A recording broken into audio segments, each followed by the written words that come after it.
This is Brian with ScreenFiles.com and Review. And what I'm looking at today is 2024 Cellar Door, directed by Vaughn Stein.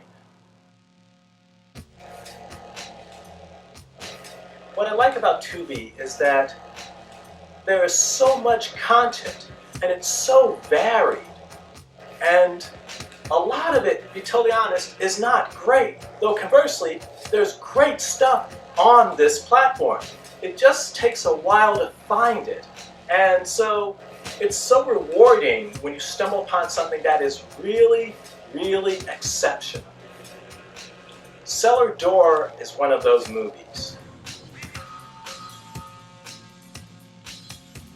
Cellar Door revolves around a couple, and they're very successful. She is a mathematician, and he is an architect at a firm. And so they're for the most part content, except they recently had a miscarriage. And in an effort to try to start again, they look for a house, somewhere else to live, somewhere else that doesn't carry the baggage of their former residence.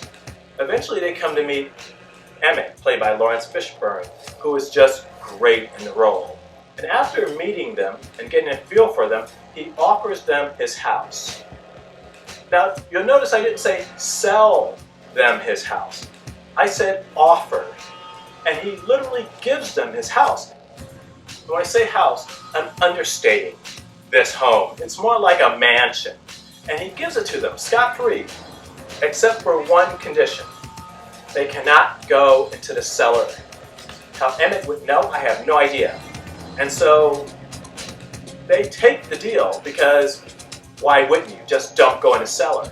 So Scott Speedman's character was having an affair with a woman in his office, and she is becoming frustrated that he's not leaving his wife. So therefore, she is threatening to tell his wife.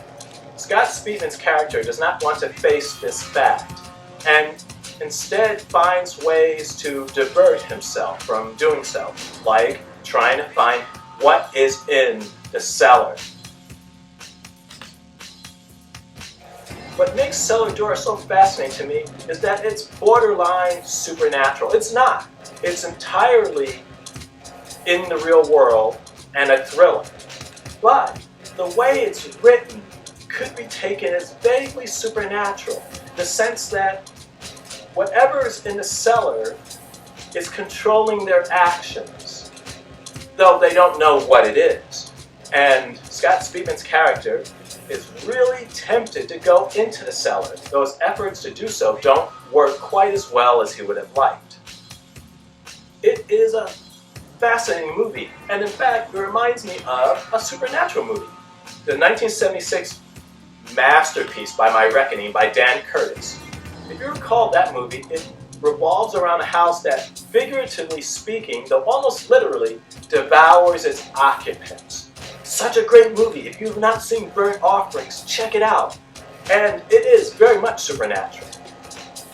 The house in Cellar Door is similar to that. It is not supernatural at all. Once again, there is nothing supernatural about this movie. Though, the way it's shot and the way characters respond to things feels vaguely supernatural. It is fascinating. This Cellar Door is the epitome of a MacGuffin in a movie. But in that capacity, it's never really revealed what's in it. So I think you know. If you pay attention to the movie, I think it's fairly obvious what's in the cellar. And in fact, Emmett eventually gives them the key to the cellar and permission to go in. The question is, do they? I would argue they don't, because it doesn't really matter anymore. Though Cellar Door fires on all cylinders. It is wonderful. And it's so unusual to find a movie that treads that line between supernatural and thriller so well without stepping over it. So, if you have not seen Cellar Door, please check it out. It is one of the best movies you're likely to see anywhere. It is well acted, it is well shot, it is intriguing. There's a central mystery at the heart of it that's fascinating. And something I tend not to do with movies is try to anticipate what's happening. If it's laid out before me, I'll receive it. But if it's not, I don't spend a lot of energy trying to figure it out because I want to be surprised. I go into movies expecting that. And so Cellar Door genuinely surprised me. Where it ends up is not quite where it starts, but everything culminates and wraps up in a little bow. It is a great film.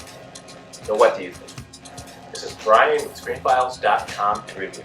If you agree, disagree, let me know down below.